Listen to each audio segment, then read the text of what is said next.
So I had this idea. I'm gonna put a spot to keep my plastic bags, and I managed to fit about 8 or 9 of them up there. It's a little bit tight, but I can get them in.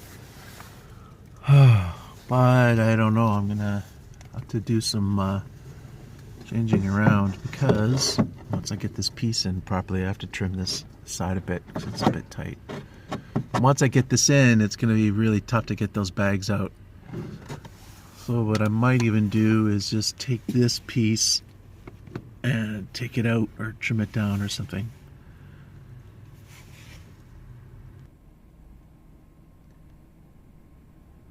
Here we have a foot-long piece of steel that is pretty heavy duty. And then I got that connected with a washer set up underneath. And that's a nylon threaded bolt nut. And so that should keep it from slipping around. Basically the idea is when the table's not in use, I just slide that under, and then when it is in use, put it like this.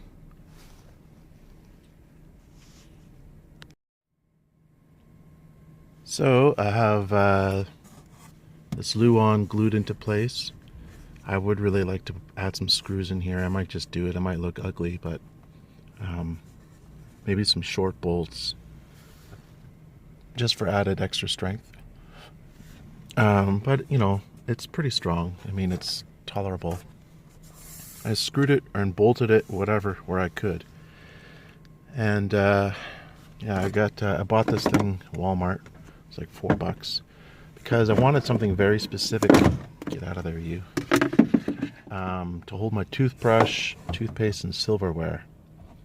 And instead of making it, I could have made it out of wood, but it's easier just to buy it. So that'll find its home in there somewhere. And then I was at IKEA the other day, and they had this drawer division material to make like dividing spots. I was just going to make this out of wood, but maybe I think for $3 that it cost me, I'm going to try this, and it'll help me try to figure out what's the best kind of configuration I can have my divisions in for the stuff I'm going to have in here. And then down the road, if I want, I can make it out of wood and I'll know what works the best. And this is the beginnings of the top shelf. Unfortunately, for some reason I use this piece of wood and it's got this little glue spot in it, but there's going to be another one of these, probably not as high, maybe 2 or 3 inches, and so you won't even see this anyway. And I ended up taking that piece of wood out that was covering this. It looked nice, but I think this is going to be more functional. Still, the jury's still out on whether that's going to work or not. Because once the shelf's here and there's stuff in there, it might be hard to access. So if it didn't work, it didn't work, but you know, doing our best. And I don't know if I showed you guys this thing or not. This is the base that my the table is going to be attached to with hinges. And the stove is going to go like that.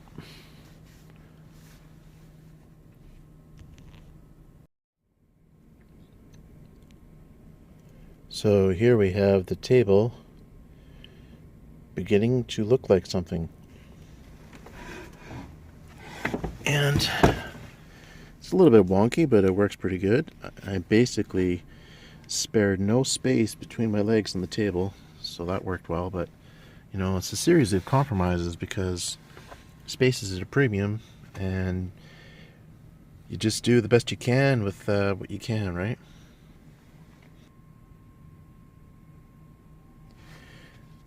So these are 9/16 screws, and the 1/2 inch ones just didn't seem like they're substantial enough because of the way that the head is tapered like a triangle.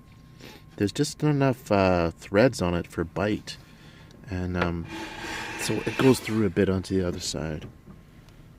But I can live with that. I think at some point down the road I'm going to try to find some different, maybe use some bolts or something. But then I got to be careful because when it's in the upright position, I don't want it to interfere with the stove and stuff.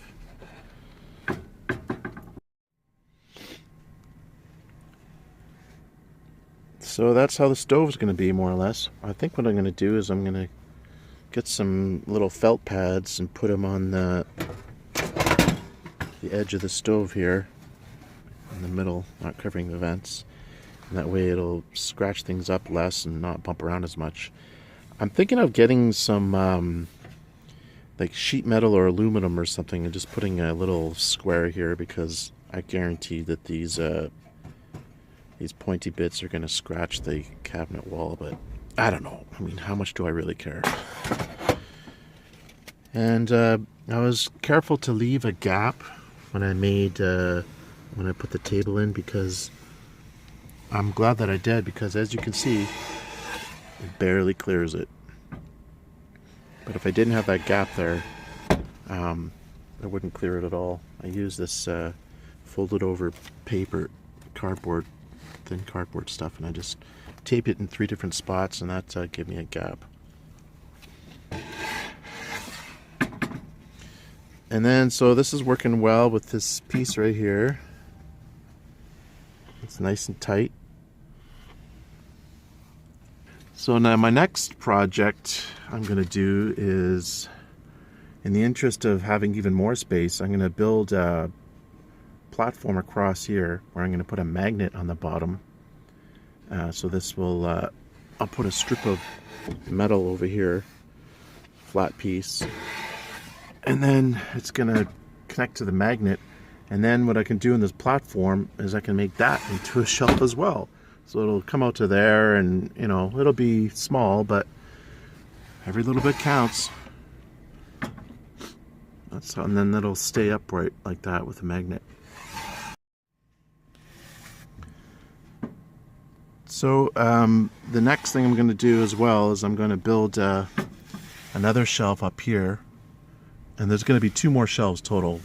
The one like I talked about that comes out over here, and then another one between them. But I wanted to get the table top done first so that I could figure out my clearances.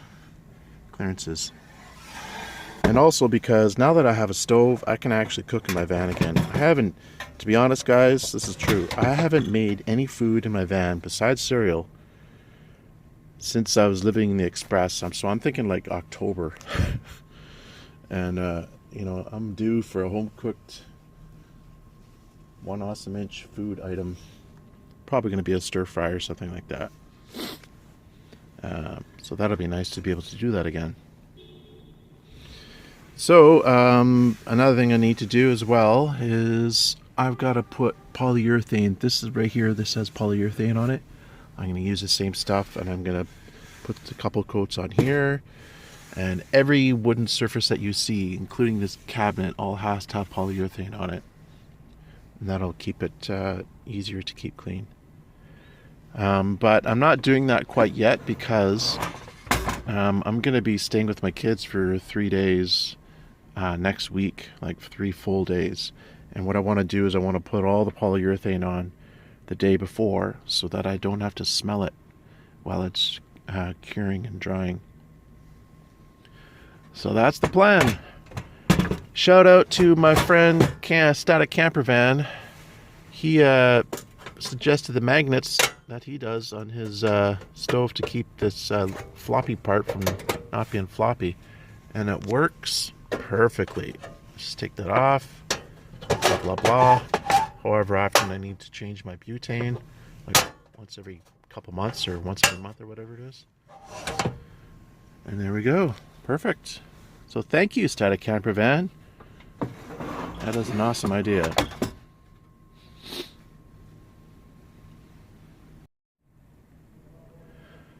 So this will give me a nice big workspace.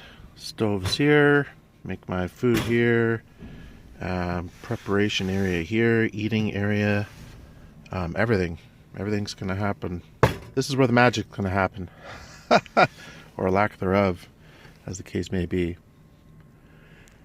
Anyways guys, that's going to do it for this video. Thanks for watching. Take care. Have a good night.